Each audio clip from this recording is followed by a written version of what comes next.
Hello friends, you are most welcome on our YouTube channel Zakir Abbas. Friends, today we are going to discuss on very interesting topic, that is what would be the first salary. पहली salary कितनी होती है whenever you get selection in government job.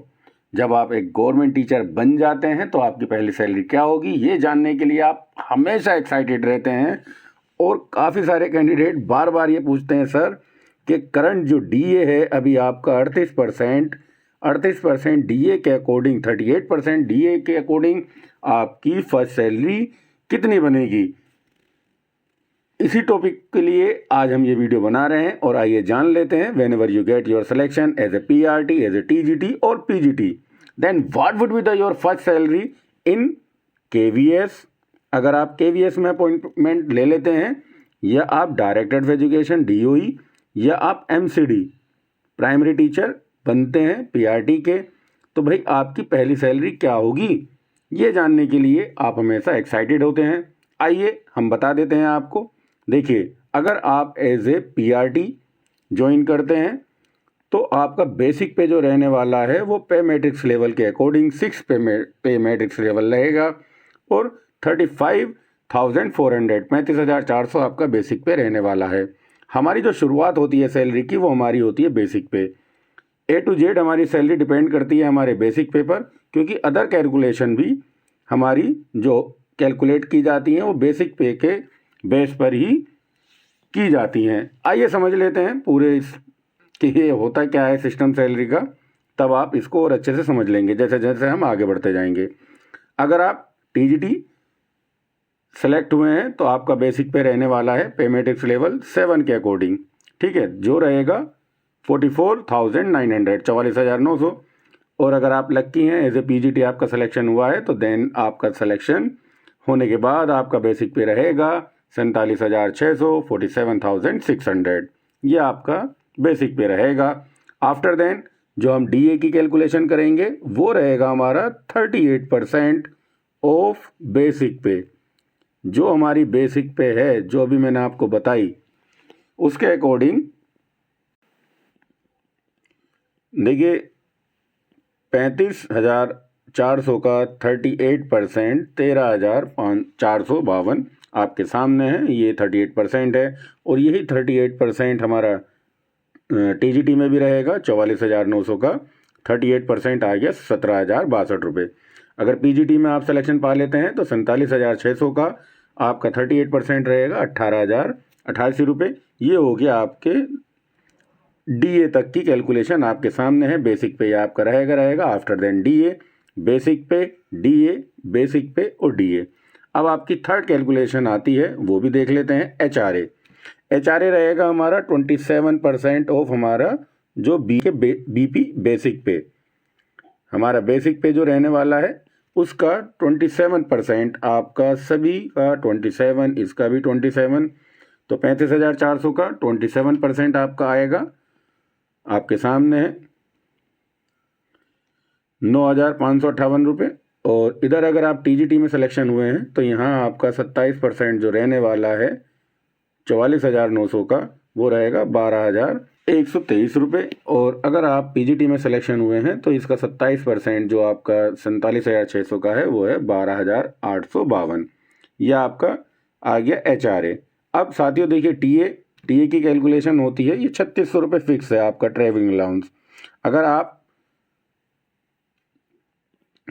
PWD category से belong करते हैं तो TA वहाँ पर मल्टीप्लाई हो जाता है डबल में, तो आपको डबल टीए मिलता है, एक अटेंडेंट का टीए भी मिलता है। मगर यहाँ पर ये 3,600 की जगह आपको जो बढ़ा हुआ अमाउंट नज़र आ रहा है तो टीए पर भी आपको प्लस डीए मिलता है। जितना आपका टीए है उसके अकॉर्डिंग 38% आपको मिलेगा टीए का डीए, टीए में भी डीए मिलेगा आपको। तो आप 3,600 का 38% अगर जोड़ेंगे, 3,600 का 38% यदि आप निकालेंगे तो वो होगा 3,600 का 38% प्लस होगा 49,68, 49,68, 49,68। ये रहेगा आपका तीनों में, पीआरटी में भी, टीजीटी में भी और पीजीटी में सैलरी नज़र आ रही है। ये है आपकी ग्रोथ सैलरी, ठीक है, ग्रोथ सैलरी जो आपके सामने है। अब ये अगर पीआरटी में है आप तो 63,378, टीजीटी की 79,053, 83,508 रुपीज़ है आपकी पीजीटी की। ये आपकी अभी ग्रोस सैलरी है, जीएस है ये, अभी ये आपके अकाउंट में नहीं जाने वाली है। अभी इसमें से क्या क्या डिडक्ट होना है वो भी देख लेते हैं। देखिए, आपको पता है कि न्यू पेंशन स्कीम के तहत आपको एनपीएस कटवाना होता है, वो है 10% आपके बेसिक पे प्लस डीए। बेसिक पे और डीए का 10% आपको देना होगा, और यही अमाउंट आपका गवर्नमेंट इसमें ऐड कर कर आपके एनपीएस अकाउंट में ऐड करते रहते हैं। वो एक अलग चीज़ हो जाती है, वो एक अलग टॉपिक हो जाएगा, उसको बाद में डिस्कस करने वाले हैं। पहले हम देखेंगे सैलरी इन हैंड हमारे अकाउंट में कितनी आने वाली है। ठीक है, तो आपको हम एक बार फिर से ऊपर लेकर चलते हैं। एनपीएस जो 10% कैलकुलेशन हुई है तो वो हमें दिखा देता हूँ। देखिए, आपका बेसिक पे है और ये आपका डीए है, इन दोनों को ऐड करेंगे और उसका 10% हम निकाल देंगे तो वो हमारा एनपीएस अकाउंट में जाने वाला है। ऐसे इन दोनों को ऐड करेंगे और फिर उसका 10% ये हमारा एनपीएस में जाने वाला है। यहाँ से ऐड करके से 600 और 18,088 को ऐड कर कर उसका 10% निकालेंगे तो वो हमारा नीचे आ जाएगा एनपीएस में। ठीक है, तो ये हमारा एनपीएस कैलकुलेट होने के बाद यहाँ पर आता है 4,885 रुपये, 6196 और 6500 अमाउंट है जीआईएस का 60 रुपीज़, ये आपका डिडक्ट होना है। ये फिक्स अमाउंट है, ये भी डिडक्ट होगा, पर मंथ ये होता है। अब ये जो मेडिकल के लिए आपका Delhi government employee health scheme, ये जो DGEHS, ये आपका कार्ड भी बनेगा जिसके लिए ये डिडक्शन होती है आपकी per month director of education में।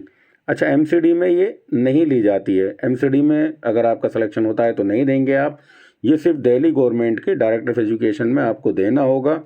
और ये फिक्स अमाउंट है आपका 450 आपका रहने वाला है पीआरटी में, 650 आपका टीजीटी और पीजीटी में ये अमाउंट डिडक्ट होगा। अब ये देख लेते हैं कितना कितना अमाउंट डिडक्ट होना है टोटल। आपका टोटल अमाउंट जो आपका डिडक्ट होगा डीओई में आपका होगा 5,395 रुपीज़, 6,906 रुपीज़ और 7,279 रुपीज़। ये है आपका पीआरटी, ये है आपका टीजीटी और ये है आपका पीजीटी।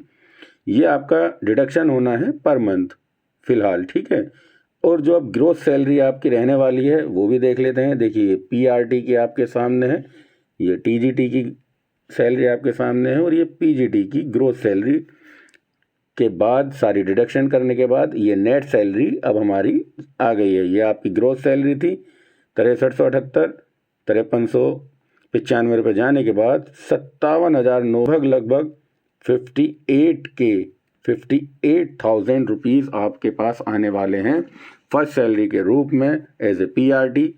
72,000 आने वाले हैं एज ए टीजीटी और पीजीटी में सिलेक्शन में 76,000 अराउंड आपके इन हैंड आपके अकाउंट में आने वाले हैं। तो सैलरी जानकर, आपकी फर्स्ट सैलरी को जानकर जितनी खुशी आपको हो रही है उतनी खुशी हमें भी हो रही है बताते हुए कि आप whenever you get your selection as a government teacher then you are eligible to get such amount per month in your bank। तो हमारी तरफ से आपको ढेर सारी शुभकामनाएं जिनका सिलेक्शन हुआ है, और अब अपनी प्लानिंग बना लीजिए जो जो आपको यहाँ पर खर्चे करने हैं। अब इसके बाद एक डिडक्शन और होती है, वो है आपका टैक्स, और ये डिपेंड करता है आपके ऊपर कि आप कितना टैक्स कटवाना चाहते हैं per month as per your choice, जो आपको सुटेबल रहेगा एज़ पर योर इनकम। अपना स्लैब रेट देखने के बाद आप अपने डीडीओ रूम में बता सकते हैं कि जी हमारे सैलरी में से 5,000, 6,000, 10,000 जो आपको कटाने हो वो भी अभी इसमें से आपको पर मंथ कटवाने होंगे। वो डिडक्शन मैंने इसलिए नहीं करी है क्योंकि वो डिपेंड करती है पर्सन टू पर्सन पे कितना वो कटाना चाहते हैं पर मंथ। जो डिडक्शन कराना चाहें वो करा लीजिएगा। ये हमारी सैलरी थी। अगर वीडियो अच्छी लगी हो तो वीडियो को लाइक कीजिएगा, चैनल को सब्सक्राइब करना मत भूलना, वीडियो को ज़्यादा से ज़्यादा लोगों तक शेयर करना ताकि सभी इन्फॉर्मेशन आपके पास पहुंच सके। सैलरी के रिगार्डिंग और कोई आपकी क्वेरीज है तो कमेंट में लिखिएगा, और हमें आप हमारे व्हाट्सअप नंबर 9999101232 या इसी नंबर पर 9999101232 पर आप हमें टेलीग्राम कर सकते हैं। हमारी इंस्टाग्राम आईडी भी है, आप हमें फॉलो कर सकते हैं, जाकिर 3303। ये हमारा इंस्टा आईडी है, आप यहाँ से हमें फॉलो करके डीएम कर सकते हैं। अगर आपकी कोई पर्सनल क्वेरीज रहती है, otherwise simple question, general question के लिए आप हमें कमेंट कर दीजिएगा। वीडियो देखने के लिए आपका बहुत बहुत धन्यवाद।